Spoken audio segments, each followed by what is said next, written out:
Hey everyone, welcome to day 3 of the Fearlessly Fit Meal Plan and Prep 101 workshop. I hope you've already watched the first and second videos. If not, they are up on the site. You need to watch those first because it's kind of cumulative. So if you haven't yet, go back, watch those first, and then come back here. For everyone else, welcome. So glad that you guys are here. Today I want to talk to you about meal prepping. I'm going to give you a little bit of an introduction about meal prepping. Tomorrow I'm going to give you more of a practical view of meal prepping. So what is meal prepping? Y'all should know what meal prepping is. It's basically prepping your meals ahead of time, taking that meal plan that you've created and making all or most of the recipes that are on that, or just meals if they're not recipes, ahead of time. Now, why would you do this? Why on earth would you do this? Super simple. Just like meal planning, it helps you to save time and it's going to help you to stay on track, especially if you're new to living a healthier lifestyle or just to kind of keep up with your healthier lifestyle. I've said this before, when I don't make that effort to meal plan and prep ahead of time, I tend to totally gravitate towards ordering out and grabbing the easiest, most convenient thing out of the cupboard to make for my family. But when I make the time to plan my meals and then prep them ahead of time, I'm so much more likely to stay on track. My family is more likely to stay on track. And the best thing about this is with meal planning, it keeps you on track. But with meal prepping, it's going to keep you on track even more so, and it's going to save you time. I don't know about you, but I don't have a lot of time to cook in my day. And I only have one kid, but I have a kid, a house to run, I have a business to manage, I have a husband who works shift work. I don't have a lot of time to sit there and create recipes every single day for breakfast, lunch, and dinner. And so meal prepping for me is a saving grace, because all I have to do, if I do everything correctly, I just pull something out and I reheat it, and it only takes 5 minutes. And the other side of that is, not only does it save time for when you are having a busy day and you seriously do not feel like cooking, but you still want to stay on track, you want to stay away from ordering out, it's going to give you more time to spend doing the things that are more meaningful for you. It's going to help you to spend more time with your kids. It's going to help you to, maybe if you're in school, it's going to help you to give you more time to do homework or clean the house or work on your business or whatever it is that you keep going, I have no time to do, working out. It's going to give you more time to be able to do that. And I understand there's people out there who love to cook. I'm one of those people. I actually really enjoy cooking. I just don't have the time to do it every single day. And so that's why meal prepping is key. And there are many, many ways to meal prep. The traditional way is to spend one day, it's usually a Saturday, Sunday, in and around there. That's when people tend to have the days off. That's when they go grocery shopping, they bring everything back, and they spend a couple of hours prepping all of their meals. And that can take anywhere from 2 to 4 hours, sometimes less, sometimes more, depending on how many meals you have to make and how long the meals take to cook. That's the traditional way of doing it. Some people will actually just put everything into one container and then just dish it out throughout the week. Many people will actually take those meals and pre-portion them ahead of time. That's a great way. If portion control is an issue for you, just pre-portion things ahead of time, and then you don't even have to think about it throughout the week. Another way to meal prep, and this is actually one that I do a lot, I'll meal prep over maybe 2 days. So you might pick a Saturday and a Sunday, and you'll do half on one day and half on another day. This is a really great opportunity, an option for people who don't have a big chunk of time over one day to do their meal prepping. Instead of taking 3 to 4 hours, you can take 1 to 2 hours over 2 days, and everything is done throughout the week. Another option is meal prepping over, say, half the week. And this is something I will also do. And what you can do with this is, say every day you are booked up and you truly do not have the time to be able to do all of that. Say you have, it's Monday and you're making dinner on Monday. So you'll make your dinner on Monday. So mine was, what was mine? Mine was my Taj Mahal chicken with candied carrots. So it's a fancy name for chicken curry. You're going to get the recipe, don't worry. That was my Monday meal. So because, and this is a preview for what you're going to hear tomorrow, because what I wasn't able to do over the weekend for various reasons, I made my batches. I think I made 2 batches of it. That's how much I needed to make. I made 2 batches of it while I was making the dinner on Monday. So now when I go to eat it again tomorrow, it's already pre-made. And then you could do the same on Tuesday, you could do the same on Wednesday, and then the rest of the week, Thursday, Friday, Saturday, and Sunday, you already have meals ready to go. So that's an option. That is totally an option. You can just batch cook those meals as you go along, and once midweek hits, once Wednesday hits, you're good to go and you don't have to worry about it for the rest of the week. So you can kind of look at your schedule and decide what's best for you. Another option is just to meal prep select meals. So a lot of people don't meal prep their breakfast because it's usually something that's easy to throw together. It might just be, I don't know, cereal. Not your healthiest option, people. You should probably just have a shake instead. But like, or maybe it's yogurt with fruit or something like that you can easily put together. You don't necessarily have to do that in advance if you've got the time. So some people won't do breakfasts, or maybe they like to have the same lunch every single day, so they won't worry about lunches and they only meal prep dinner. That's an option. Or maybe you want to do lunch and dinner, or maybe just lunch so you have healthy options when you take to work or to school or whatever with you, or for your kids to take to school. Maybe that's something you want to do too. So it's up for you in your lifestyle to decide what way and what system you want to do for meal prepping. And you don't have to stick with one every single week. I don't, because my life changes every single week.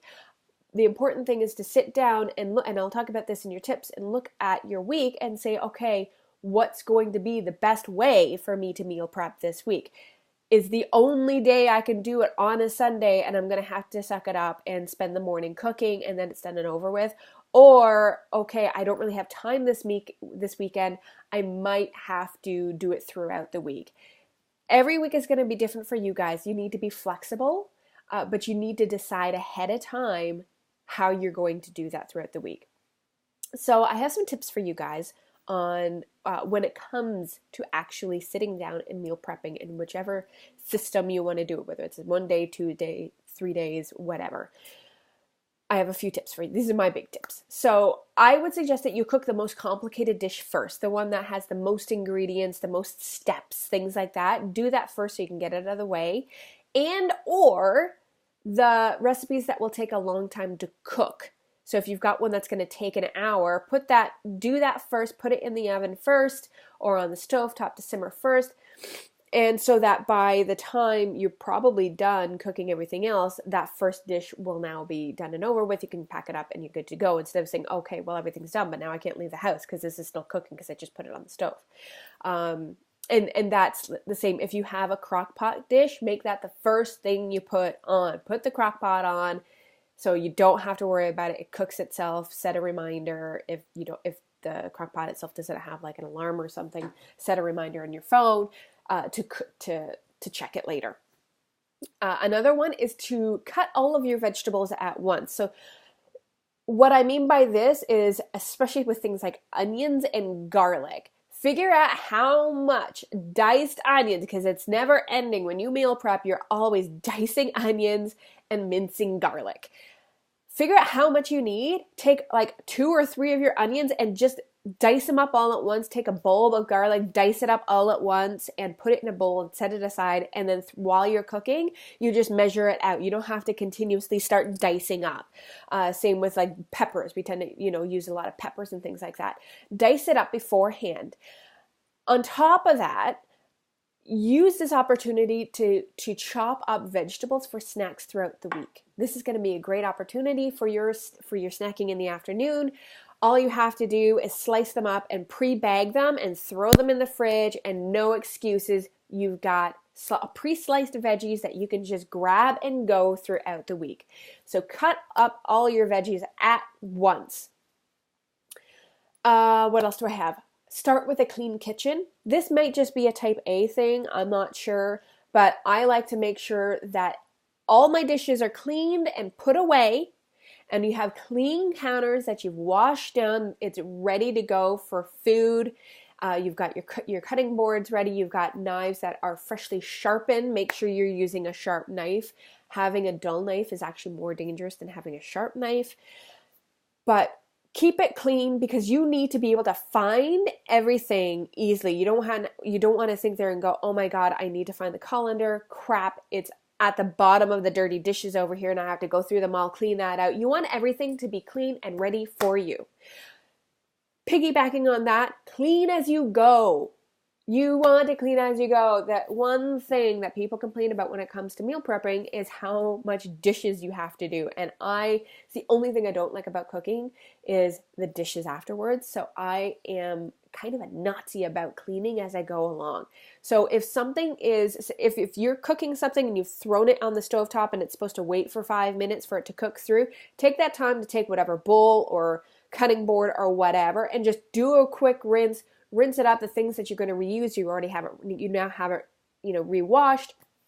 Things that you don't need to use, now it's already pre-washed or you've loaded it in the dishwasher. It's just going to make your life so much easier when you're done your meal prepping. You won't have nearly as much to clean up. My next tip is and this kind of can piggyback on that as well, get your family involved. I talked about this with meal planning the other day, but get your kids, get your family, get your spouse involved in the prepping. It's going to save you time. And it's also going to teach them how to actually cook. And it's going to give them a sense of responsibility. And for some kids, if they've been involved in the cooking process, they're more likely to eat the food. So it's a great opportunity to get your little kids to start mixing things together, stirring things up, give people duty, give people washing up duty. Get them involved and make it fun because people aren't going to want to wash up just because you tell them to. Crank up the music and have a great time. Have a dance party while you're doing it. If you make it fun, they're more likely to do it with you. And you never know. This could be something that your whole family looks forward to every week. And it's going to also save you time because everybody's involved.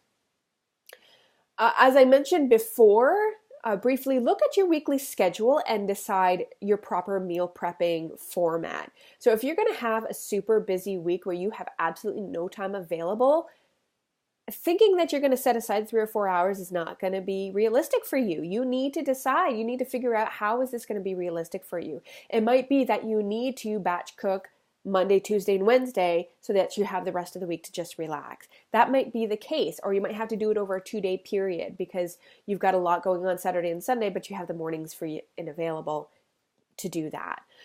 So really be realistic and look at your week ahead of time. So when you're sitting down and meal planning for the week, look at your family schedule and your schedule coming up and figure out what the best course of action for you guys is.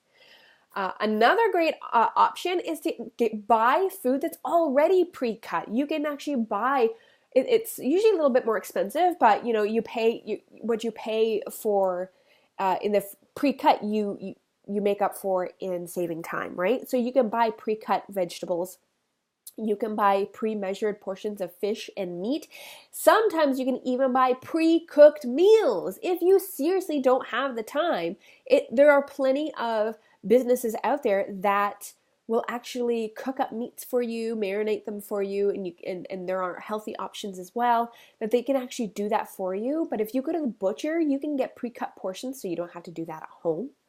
And you can get pre-cut vegetables almost anywhere. A lot of times, especially now that it's getting warmer out and it's barbecue season, a lot of grocery stores will have like pre-cut veggies just for the barbecue. Just buy those and you can just toss them in a wok on the stove, okay? So those are my tips for you. And we have a contest question. What is your number one meal prep tip? Not meal planning, meal prep. For those of you who meal prep, what is your number one tip that you want to tell everyone? So put that in the comments below. And by the way, I will count comments video comments in the YouTube comments as well as in the Facebook group. It's still in the video. I'm not going to ding you on that. That's fine. So what's your number one meal prep tip? Tomorrow, I'm going to run you guys through how I have been meal prepping with the meal plan that I've uploaded to our site, that my personal family's meal plan for this week. I'm going to tell you guys how I have meal prepped using that meal plan. And one quick announcement.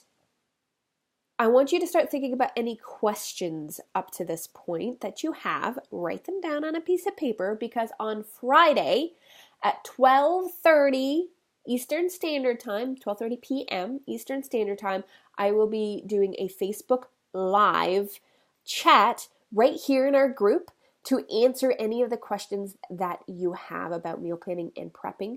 So please write your questions down. If you cannot make it at that time, just message me with your questions. I'm going to be going through some of the comments that you guys have made over the last few days, and anything that I feel that I may not have addressed over the week, I will address on Friday. So if you have any questions or specific situations, like for you and your family, that's a good time that you can start to ask it on Friday, and maybe I can see if I can help out. So hopefully this has helped you out. Hopefully you're starting to get some wheels turning about how you can make meal prepping work for you and your family. I know people get scared because people think that the only way to meal prep is to spend several hours in one day doing it. It's not true. Meal prepping just means prepping food ahead of time. So whether or not that's, a few days ahead of time throughout the week or once a week, it's all the same thing. You have to do what's right for your family. Okay, guys? So I hope you enjoyed this. Don't forget, leave your contest question below, and I will see you guys tomorrow. Bye-bye.